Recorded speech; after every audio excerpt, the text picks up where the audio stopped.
Salut la compagnie et bienvenue dans ce premier vlog consacré à Rust, et aujourd'hui nous aborderons tout ce qui touche à l'univers de Rust, et plus particulièrement les gardiens, ou caretakers.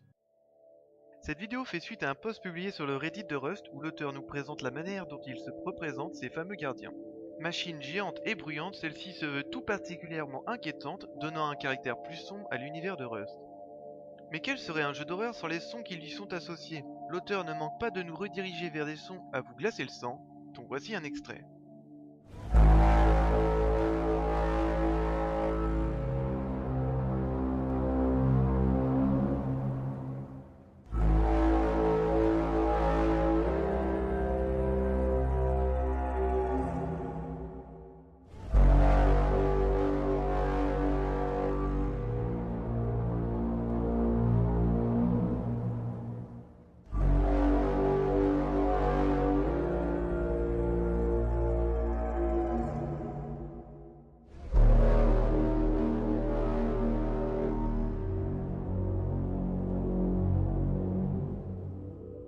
Cela m'a tout de suite fait penser à l'excellente bande-son d'Half-Life 2, dont certains extraits sont ici en fond de cette vidéo.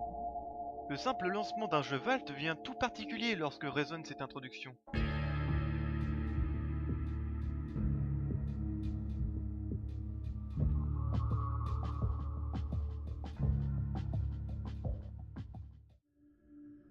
Les concept art du jeu laissent d'ailleurs entrevoir l'ajout de radio. Celle-ci pourrait être utile pour communiquer avec d'autres joueurs à distance, mais lors du choix d'une fréquence d'émission, l'on pourrait tomber sur des sons étranges, sorte de communication basse fréquence entre gardiens. Lorsqu'on parle du thème des robots dans un univers post-apocalyptique, on peut tout de suite penser à Terminator. Et peut-être que l'univers de Rust n'en est pas si loin. En effet, on peut s'imaginer la présence de robots par la perte de contrôle d'une intelligence artificielle, les gardiens étant poussés à protéger d'anciens lieux peuplés par l'homme.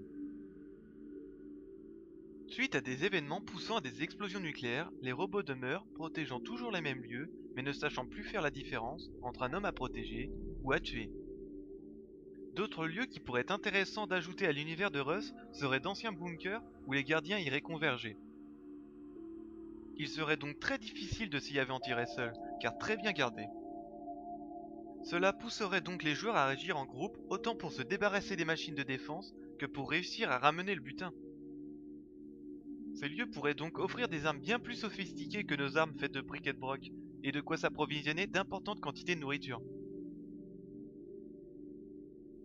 En parallèle à cette menace robotique, il est important de souligner la place de la nature dans ce monde abandonné. Le monde végétal et animal reconquérant peu à peu les cicatrices faites par l'homme, comme dans Nausicaa de la vallée du vent de Miyazaki. Pour finir, j'ajouterais qu'il est tout de même bon de laisser une part de mystère à l'univers de Rust, notamment sur la présence de ces êtres peu civilisés sur ces îles abandonnées, car il laisse la place à toute interprétation.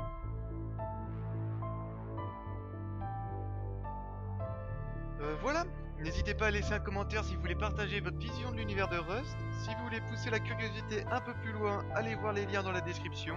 Laissez un j'aime si la vidéo vous a plu et je vous dis ciao et à bientôt pour de nouvelles suggestions.